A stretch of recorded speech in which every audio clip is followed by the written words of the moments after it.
All right, we are in the chicken shed and the feed shed. It's an all-in-one because I wanted to show you guys something. This is, if you look at this chicken's beak, this is known as scissorbeak or crossbeak. I just gave it some food, so it's trying to get the food down to its throat. Sometimes scissorbeak or crossbeak is a birth defect, or in this one's case, it is something happened. It wasn't like this to begin with. It's still young enough that we're not sure if it's a hen or a rooster. If it's a rooster, we'll probably end up culling it because we have a lot of roosters already. If it's a hen, we'll end up keeping it.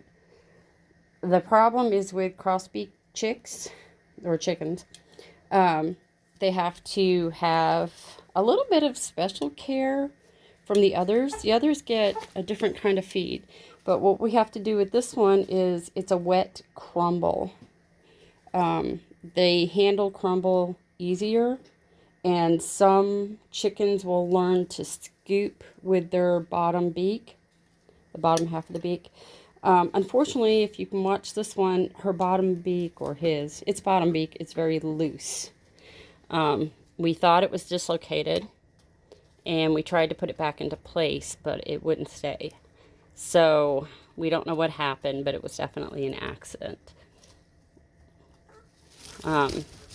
Yes, this one's getting a little jealous because they need feed, but they don't get feed until night. Otherwise, they'll be outside, and then the mice will help themselves to it.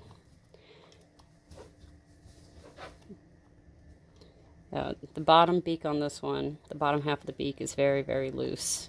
It's attached. It's not detached other than maybe internally. So whether people keep a chicken like this or cull them is personal choice. As I said, it does require a little bit of special care. And the best thing is wet crumbles. You just dampen the crumbles a bit, and it sticks to their beak, and then they can use their tongue to help pull it down.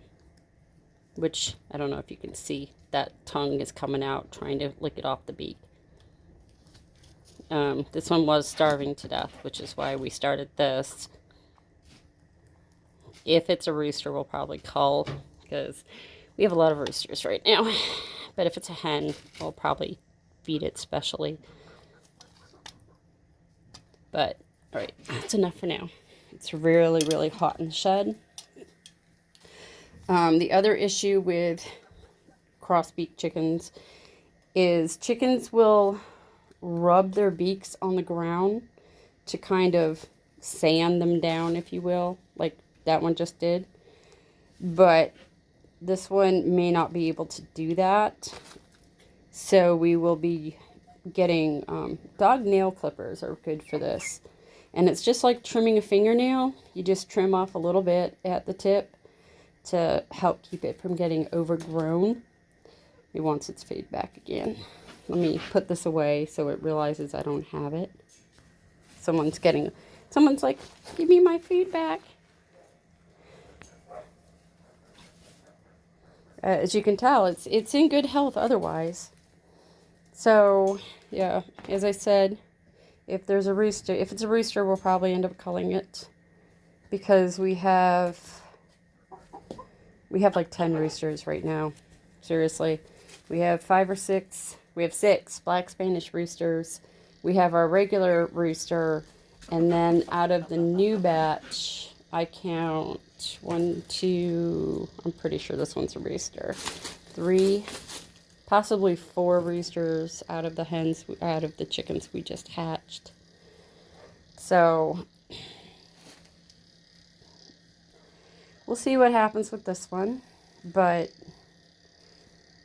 if you have, if you have scissorbeak or crossbeak, it's not a death sentence necessarily. They just require a little more specialized care.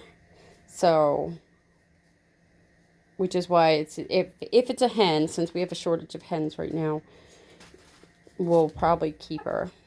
But I have a feeling it's a rooster, so I'll probably end up in the stew pot. go to freezer camp.